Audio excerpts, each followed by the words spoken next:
Buzzworthy Radio is on. The entertainment show that gets you up close and personal with today's hottest stars. Here's your host, Novell J. Lee. Hey guys, it's Novell J. Lee, and welcome into a new Buzzcast here at Buzzworthy Radio. So I had the pleasure of sitting down and speaking with Fil Eisler. He is the music composer for Revenge, but he also composes the music for the hit series Empire, which airs its 2-hour season finale tonight on Fox. So we got to talk to him about that show, and man, I cannot tell you how addicting that show is. What am I going to talk about once the season is over after tonight? I just can't get over it. So we got into a little bit of how he got involved with doing the show, as well as some season finale shocker. Well, not really shockers, but more or less what we are going to be expecting from this season finale and our feelings about it. So check that out. We also talked about Revenge and him scoring the music for Courtney Love's character as she's coming onto the show as White Gold. A very interesting name, I might add, as well. But all that and more with Fil Eisler. Check it out. How the hell are you, sir? I am doing just fine. How about yourself? I'm good, man. How are you? It's been a little bit. It has, isn't it? Yeah, it has. But, you know, it was eventually time for you to come back, so what better time than now, right? Why not? Why not? There's a lot of things that's been happening since we last Yeah, talked. are we recording right now? Well, we are, if you like. Oh, so, all right, so I got to keep it clean, have I? All right, fine. No, you don't. Well, fuck that, then. I will be honest with you. I don't think I really had a lot of people keep it clean on this show. So, okay, well, yeah, don't worry. I won't be the one to break that tradition. Thank you very much. Otherwise, I'll be very sad and depressed and upset that you didn't drop a F-bomb on my show like I do on Twitter. Exactly. I mean, just saying, we got to keep it real. We got to keep it real here. So, obviously, most of you know who this guy is. If you don't, check out a few of my past shows because he's pretty much been here on a majority of them. Fil Eisler, and hello. Obviously, you know, people recognize you from doing the music compositions on ABC Revenge, but a lot of folk probably have not realized yet that you're involved in one of the hottest new shows that has graced our television presence. I can't stop talking about it, and my job can't stop talking about it. I've had so many people just basically say, "Do you watch Empire?" I was like, really? Do you not read my Facebook and Twitter? I mean, why are you asking me such stupid questions? So, but this show is on fire, and I cannot believe this week is the season finale, the 2-hour season finale on Fox. I just can't believe it crept up on us like that. But I can't believe it either. It's been sort of a whirlwind getting there. It's actually been a while because, you know, we did the pilot a year ago, and yeah, you know, then there was a break, and then we've been at it for a little while. But it's been such a crazy ride that it's suddenly like someone hit the brakes and we're there. You know. How did you get involved in doing this for this show? It was Lee, actually. Lee, who I had not met before, you know, had listened to a few different composers and decided he wanted me to do it. And when Lee decides something, you know, he's pretty he's pretty on point about getting it done. So, you know, he invited me over to the edit room the first time I sort of came over when he was piecing the pilot together, and sort of told me what he was after, and you know, he just said, I want the score to not, I don't want sort of a typical hip-hop score, and, you know, I want something that's different and sort of bold and juxtaposes, you know, what Timbaland and Jim Beams are already doing in the show. Right. And he said, you know, I want to, it's interesting what he's done, because there's this whole lot of talk about this being the Black Dynasty and all of that stuff, and I guess he did mention Dynasty when we first talked, you know, like, this is going to be a soap, an unabashed soap. But I think what's really smart about what he and Danny Strong created is that it's not any of those sort of things you would associate with a soap. There's none of the kind of cheesiness, low production value, you know, terrible acting kind of thing. But there's all the kind of juicy, the fun kind of the side eye and the dirty looks and the and all of that stuff going on. But then there's moments where the acting and the drama are real. They're like something you'd see in a movie. Right. And it's interesting because when I was a kid, I hated Dynasty. I never watched it. And now my listeners just stopped listening. Yeah, I couldn't watch it. It was funny because my parents loved it, and I didn't watch it. I think I did watch Dallas probably for a little while, but I was never, into soap. And now they came back. Yeah, and now, so at the very beginning, Lee did send me like a couple of YouTube clips from Dynasty, and I didn't remember anything about the score. But watching a scene with like Joan Collins and whoever else, it was almost like the score was almost like a cartoon. Like they would address every single eyebrow raise and move, and I mean literally, it was like watching, a Warner Brothers cartoon from the 40s or 50s. And so, I didn't want to go down that road. I didn't want to, and I don't think anyone wanted to go down that road. No one wanted to sort of go into this like very kitschy retro score vibe. But what you could afford to do was he wanted to make it much more like an old gangster movie, right? Okay. But then in places for it to just be fun and sort of bold and operatic, So I think that's the only cue I took from it. I certainly didn't go and listen to any old soap scores or anything and go, right, I've got to do that, There was nothing in that really. It was just about coming up with the right themes for the show, basically. Well, obviously the revenge bit helped as far as this was concerned, because there were certain scenes where I would watch where I would just like listen and I was like, okay, you could tell that Phil scored the scene.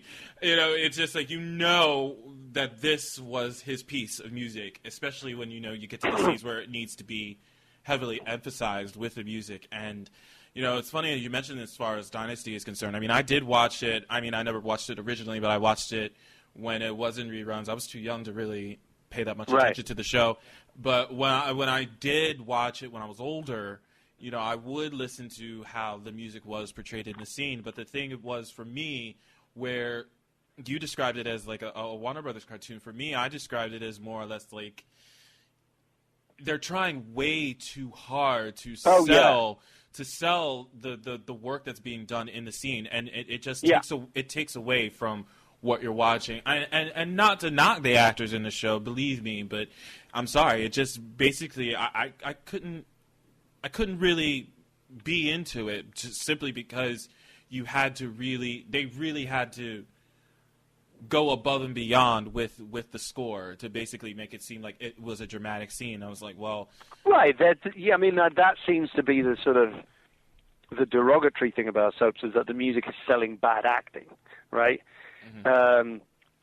And that's certainly not the case in Empire, because I think the acting's fantastic in Empire, whether it's being sort of big, deliberately big, or whether it's just because there are plenty of much more just straightforward actual dramatic scenes where there's just really solid, great acting. I mean, the end of Danny's episode where the whole "You're So Beautiful" episode where Jamal comes out, and all of that stuff was so fucking good, and the last scene where Taraji is sitting in the jail cell and she's singing "You're So Beautiful," and then it just pulls out through that corridor of the prison block and slams to black at the end. To write music for that, for me, was a total gift, because it was just, and actually Danny took a cue that I'd written for the pilot and put it in there that then I tweaked and re-recorded because it was just so perfect.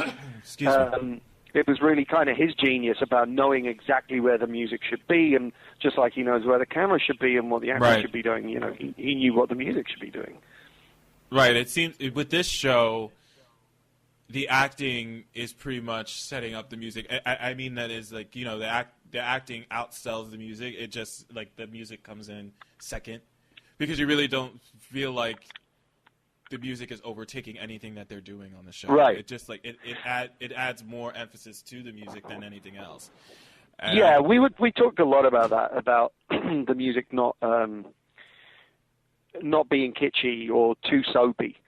Obviously, there are moments like, there's when Cookie gets out of jail, and this is, but the flip side of it, this is, I think, Lee's genius, is he knew exactly what he was creating.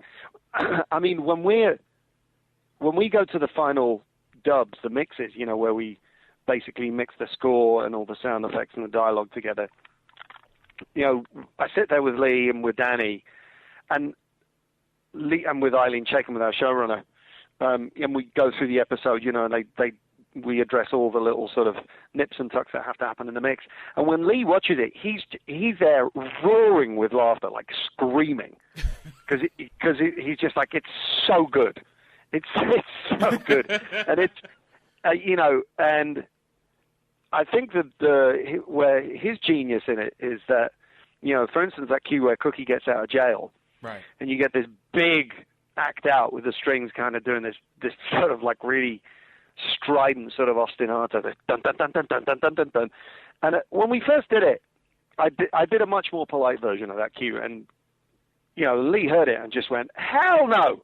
What is this? Like, this isn't why I hired you. I want the fuck you version of that cue." I said, "Okay."